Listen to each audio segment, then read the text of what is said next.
church meetings. Councilman from High Rock, Eastern Bahamas. Pastor Clerical Seat, Home 70s, Church of the Living God, West Palm Beach, Florida. Ivana Thomas Alcide, Orlando, West Palm Beach, Florida. And then you partner with the Walter Primary School. Very impressed, yes. Peter Beard, West Palm Beach, Florida, Seventh-day Church of the Living God. Dr. Prophetess Charmaine Gail Peart, Peter's wife, West Palm Beach, and I'm here on behalf of Mayor Masters. Assistant Superintendent Kenwood Taylor from Royal Bahamas Police Force. Eric Newbold, Business Development Manager, the Grand Bahama Port Authority. Geneva Rutherford, Community Relations Director, the Grand Bahama Port Authority. Philip Franks, Freeport City Council. Cecil Thompson, Deputy Director of Education. Pastor Adrian Pinder, pastor of the New Minded Baptist Church in Queenstown. Roscoe Johnson, Mayor Masters. Malika Johnson, member of the Assembly Church of the Living God, West Palm Beach, Florida, and also here I represent Bishop Masters. My name is Billie Brooks. I serve on the Riviera Beach City Council, and I also serve on the Community Redevelopment Board. My name is Bishop Arnold Pinder, President of the Grand Bahama Christian Council. God bless you. Derek Stubbs, Coordinator of the Mayor's Visit to Freeport, Grand Bahama. You done? I'm done. That's all right. That's what happened. Vernay Grant, Member of Parliament for the 8 Mile Walk District, also a Deputy Whip of the House of Assembly. I am Bishop Thomas Masters, first pastor of the New Macedonian Missionary Baptist Church with a Pentecostal flavor in Riviera Beach. I'm also the mayor of the city of Riviera Beach. And I'm so honored to be here today. I was telling the brothers and sisters at the school, first time I came to Freeport, I was 12 years old, preached at 8 Mile Rock.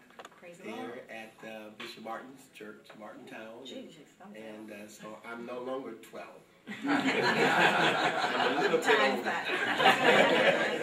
But I guess all of us are a little bit older. Today is actually my birthday as well. Yay! And a pleasure to welcome you here to the Office of Prime Minister. We started a conversation with your city last summer. Yes. And Ms. Dozier, on your behalf, also started to talk about the synergies we can create between the cities. And I thought it would be fitting of us to have an opportunity to give you a fam trip here, familiarization trip, and we extended that to you, and I think it's still extended for a representative group from your council to come over to exchange with the City of Freeport Council and the Port Authority and other players. We had invited tourism here as well. I don't know why that we don't have representation, but I'm certain they're going to come along. In the Bahamas, you'll find that we have a number of places that have sister cities. And that concept works well for us for exchanges of various kinds, everything from cultural to religious, etc. And we have a lot of commonality. I was just telling some of the persons who were earlier how important it is for Marshall and Abaco, for West Palm Beach, the connections that we have for business and other exchanges. A number of persons from Abaco who own homes over there and who school there, etc. So I'm certain Grand Bahama has an influence as well, perhaps more in Miami, Fort Lauderdale. But it's very important for us, especially from a trade point of view. So the government, I'm sure, would be quite interested to see how we can develop the relationship and make it work for us economically. But also in terms of the fact that we have a lot in common across the diaspora as persons of African descent. And I'm so glad you had quite a cultural experience this morning at the school. Yes. That's just a taste. Wow. Wait till you see John Canoe. You can have John Canoe in the church, you know. All the time. You got to take the music back. I know we also talked about technical exchanges and other exchanges, intelligence exchanges. So there's a lot of opportunity. It's a win-win situation for all of us. And I'm certain that your visit here so far has been fulfilling. But I must warn you that once you get sand in your shoes, it's going to be hard for you to go back. Lord. That's okay, you know. Just stay the Sunday preach. No, but you can call her Lord. Because we tell people that God lives in the Bahamas. Yeah. And Dr. Miles Monroe always talks about it, and I always ask the question, who would create such beauty and leave it? God will certainly live here, because actually I was going through U.S. Customs one time, and I told the customs officer that, and he's like, that's arrogant of you. I said, actually, if you come to the Bahamas, you'll agree with me.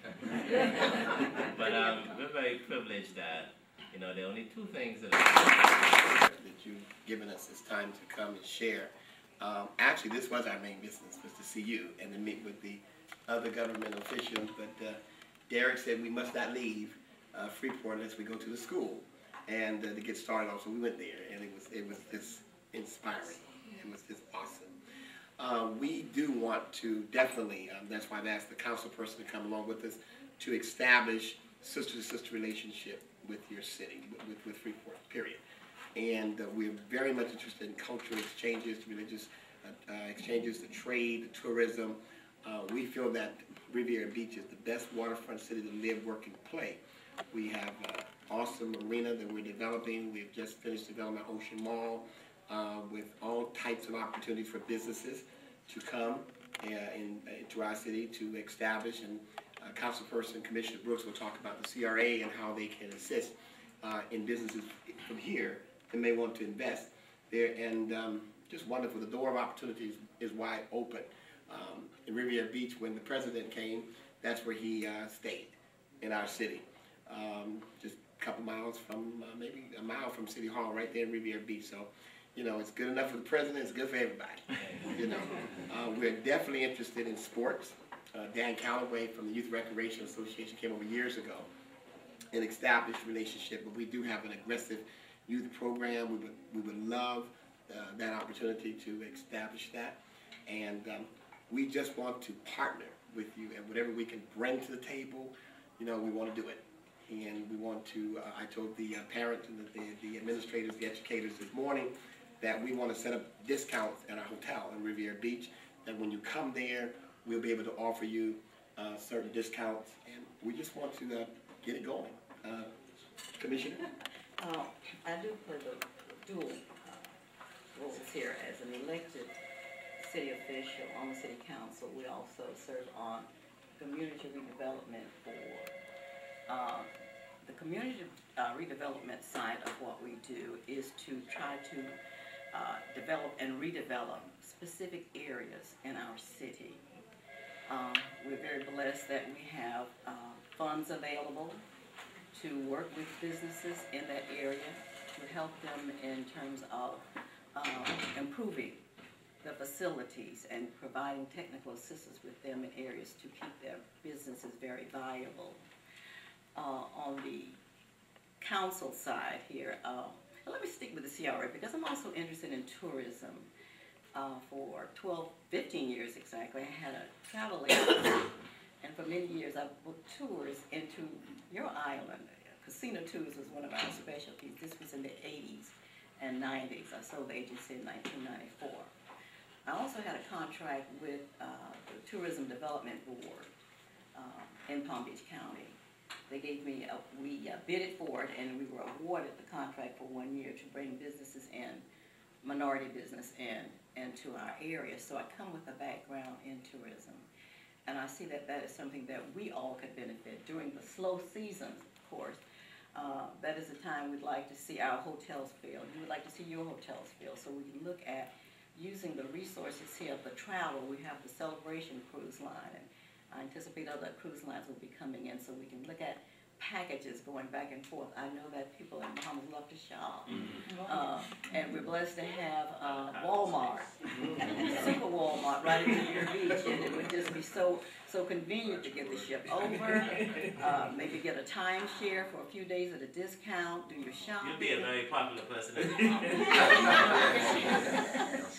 So that, because what I was telling the mayor, we need to look at short-term, immediate goals and also long-term goals. And I know that if we could come with developing some packages, and also for class reunions and family reunions, we can't compete with your waters. I mean, we brag about our waters, but certainly yours, of course, superior to ours.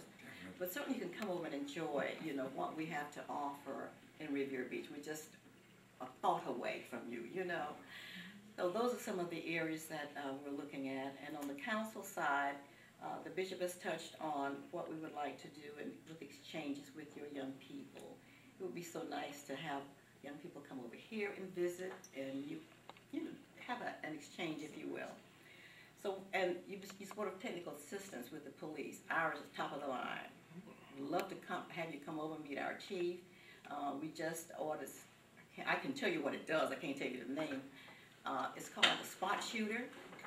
It's a very special technical device that is located. It can pick up where a gunshot came from, the address and everything. You know, and so that's the kind of, We can't get that today. so that's the kind of technology that you certainly could benefit from. Only 10 cities have it in the It's United awesome. States. It's truly awesome. So we think we're top of the line when it comes to technology with our policemen. That's one of the areas I won't let them cut the budget. I got to stay safe. You know? Yeah. So yes, we can begin to have exchanges on how we can share resources one with the other. And young man, you're with the Port Authority. Port Authority, yes, of course. And they have statutory responsibilities for the city.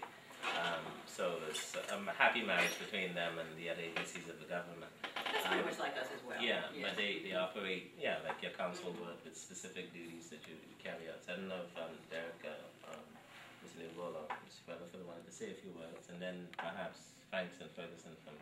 It's, like he was saying, the name in and of itself is a misnomer. Because you're a port authority and you're thinking port operation. But it's really actually a private company with governmental responsibilities. Quasi-governmental, as you said, yes. Right. Right. We have a division called business development. And our primary responsibility really is twofold. For domestic investments as well as foreign direct investments. And what we look to do is we look to see what type of synergy that we can create with various partners like yourselves to see if there is some way to facilitate trade between the two regions. So I'm primarily, looking at opportunities that we can explore to see if there's any opportunities here for perhaps some local businesses, as well as business from your end to expand to Freeport. Has done as part of its responsibilities is to really look at ways to develop particularly the young people, and we've put a lot of emphasis into the development of our schools in the area, building them first of all and then supporting where we can, and scholarship programs, and so we've got quite an extensive interest, and what we do annually of course is allocate a sizable budget to assist with areas of development of the city, particularly again as it relates to the young people, and budgets to deal with sporting activities when they go abroad, representing the country, representing the island when they, and we really, really look for ways to help whatever can happen to build the economy. Yes. So when large groups can come in, we are right there to support, particularly when they're bringing a couple of hundred people to the island, because that is then spills over into transportation, the hotels, and so we look at how to spend dollars that are limited, but where we can encourage the type of business growth on the island.